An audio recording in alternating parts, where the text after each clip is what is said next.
Hello everyone, it's Refresh. I'm here to bring you the second of two sealed deck buildings for Hour of Devastation. I'm going to crack these packs and see what kind of sealed deck I can build, and then I will set these sealed decks off against each other and against the challenge decks from the Theros block. So, let's get opening. Like what I'm seeing. Sandblast, Kindled Fury, Aven Reedstalker, Grizzly Survivor, Bitterbow Sharpshooters, Wall of the Forgotten Pharaohs, Desert of the Glorified, Scrounger of Souls, Defiant Kenra, Jero's Reclamation, Sifter Worm, pretty good, Dagger of the Worthy, Liliana's Defeat, and a Chaos Maw. Chaos Maw is a pretty good bomb for limited. Sunster's Champion, Token, and Mountain.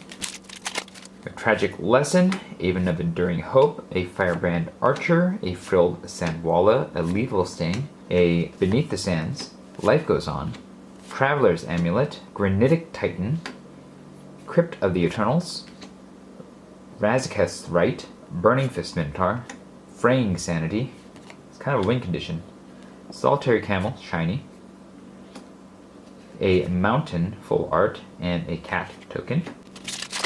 We have a Blur of Blades, Unquenchable Thirst, Dutiful Servants, Beneath the Sands, Lurching Rotbeast, Ronus' Servant, Life Goes On, Ruin Rat, Granitic Titan, Desert of the Fervent, Appeal to Authority, Vizier of the True, Vizier of the Anointed, Hostile Desert, Full Art Forest, and a Zombie.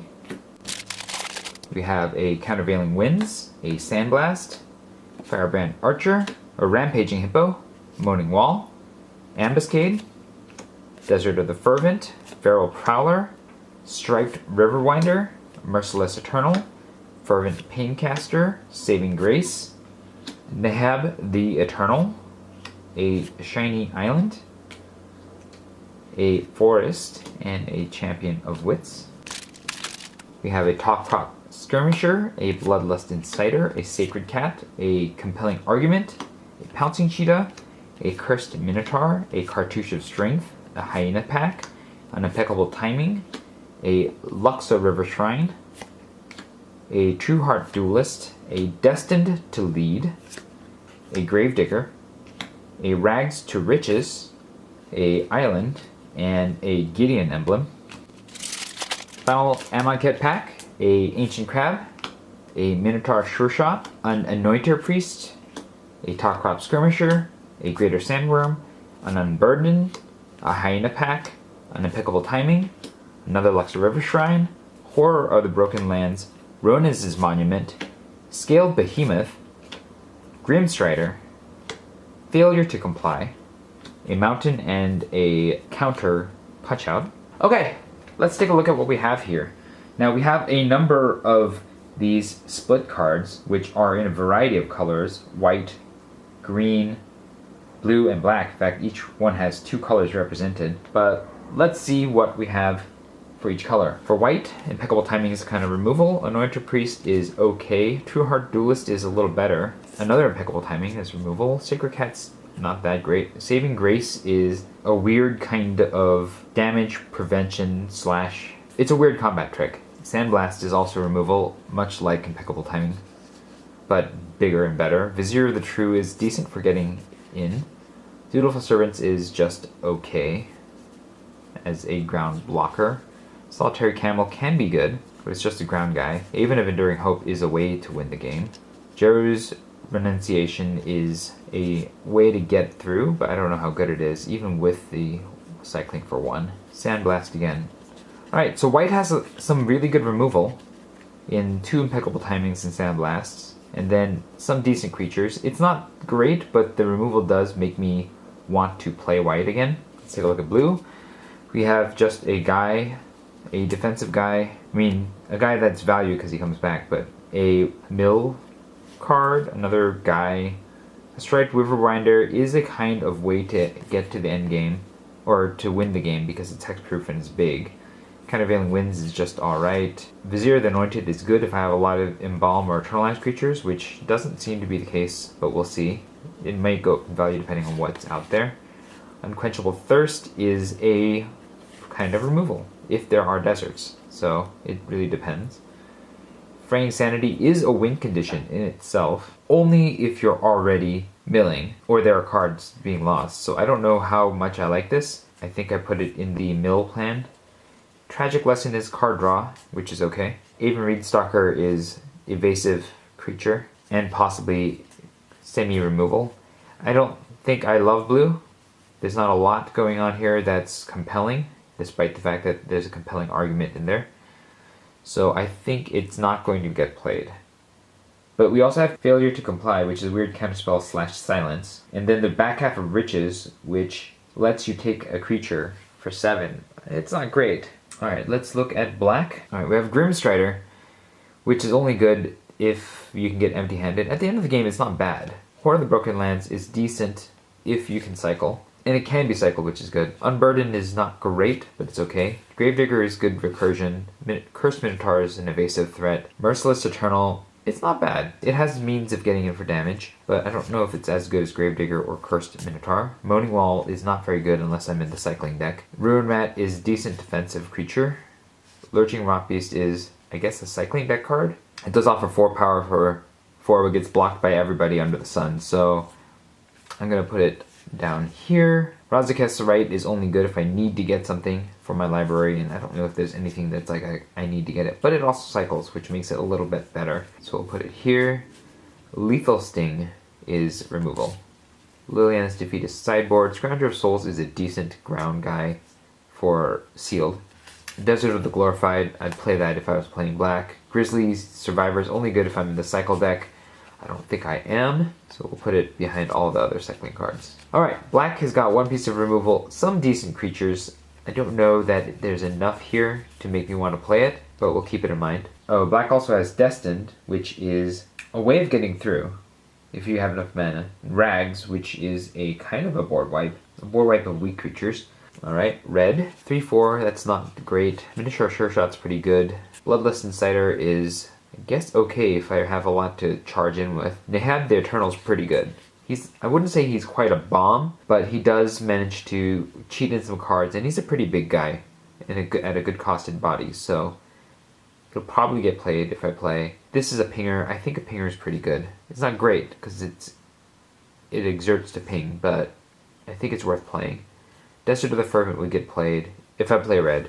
Firebrand Archer is only good if I'm playing a deck with a lot of spells, and I don't think I am, so I'm going to put it towards the bottom. Blur of Blades is bad removal, I guess. It can finish off a creature. Burning Fist Minotaur is a decent guy. A 2/1 with First Strike is hard to complain about. Granitic Titan is, I guess, a kind of game ender that can be recycled if it doesn't work out, so it's not bad. Another Firebrand Archer. It'd be good if I had... Chaos Maw is a reason to play red. It's a bomb.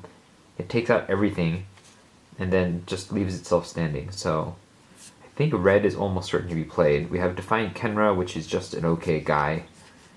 Again, like the Hyena packs, just okay. And the Firebrand Archer isn't the worst as a 2/1 for 2. Kindle Fury is an okay trick. If you can pair with the right color, red looks really good. If you can pair with another color that has good removal, then red looks really good. Let's look at green. Green has a Game Ender, the Scaled Behemoth, which is hexproof, so it's hard to beat.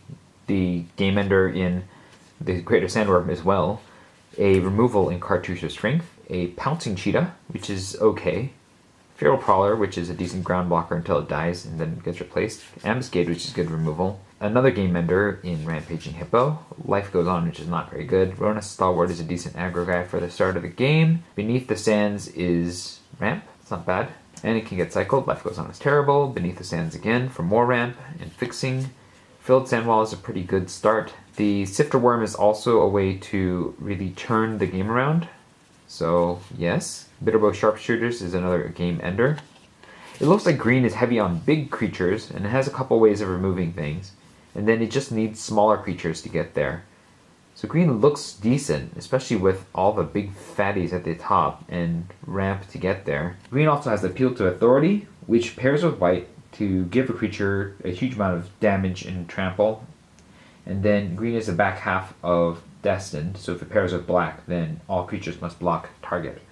Now we're definitely playing red, so I think all of these cards are out, unless the top part of the card with its pair is good enough. So what is the best pair with red here. If I pair it with blue, can I get those Firebrand Archers up? It's any non-creature spell? Non-creature spells. So this would trigger it, this would trigger it, and none of these other things are worth playing. White has 4 non-creature spells that would trigger it, and maybe Dejura's Renunciation, which I don't know if I'd play. Black has Lethal Sting, and then it's just pretty much dudes aside from Unburden. Oh, and Liliana's Defeat. Green has Cartouche of Strength, Ambuscade, the Beneath the Sands. I think it comes down to either playing green or white with red. We could play black as well and use these 2 cards as black and just ignore the bottom half. Because this is an okay trick, and this is okay board wipe, but failure to comply is out. So is blue. If we play green, we could play Aronis' Monument, which isn't bad. Luxor River Shrines are not terribly good. Life Gain is not especially good. Hostile Desert's only good if I'm doing the Desert Sacrifice thing. Crypt of Eternals is not going to be used. I don't think I'm playing any of these combinations. Maybe black. If I play black. Traveler's Amulet, only if I need the fixing. Dagger of the Worthy, maybe? Making my little guys hit harder is not bad, I guess. Pharaoh the Forgotten is not terribly good. So Dagger of the Worthy, I think, is the only one of these cards that maybe Crypt of the Eternals will get played. So let's lay red out and see what we have. Chaos Maw at the top, Neheb, Burning Fist Minotaur, Minotaur Sure Shot, Fervent Paincaster, Granitic Titan, Blur of Blades, 2 Hyena packs as middle of the road guys, a Dude in Defiant Kenra, Trick, Firebrand Archers as guys, a Bloodlust Insider, Deserts, and another Granitic Titan. So we have Granitic Titans.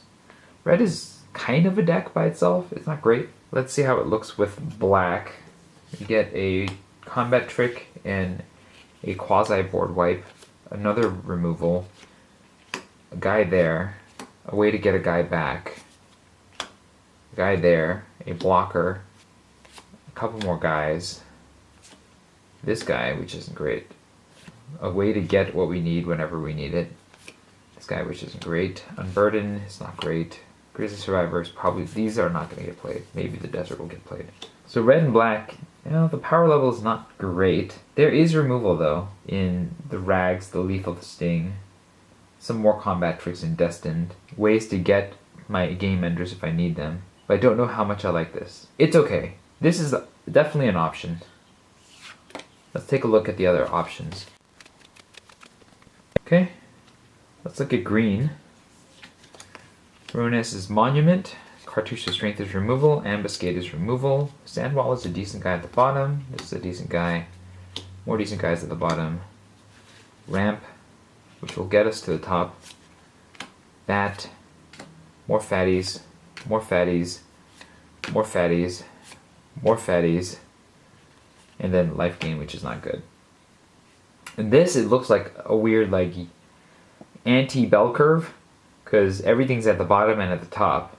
We have a little bit of removal. We have ramp to get to the big fat fatties, which I think is a compelling argument to play green. All of these can be cycled, as well as this, but to even hit a 7-drop, which would demand some ramp, and so to get there is pretty good.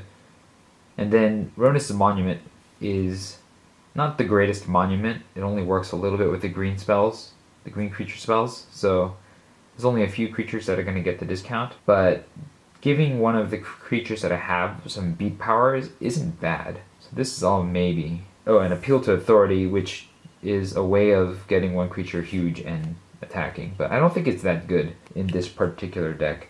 I would say that green is definitely an alternative to black. It trades removal for just game end after game ending threat. It definitely feels stronger, but it does have a mid-game weakness.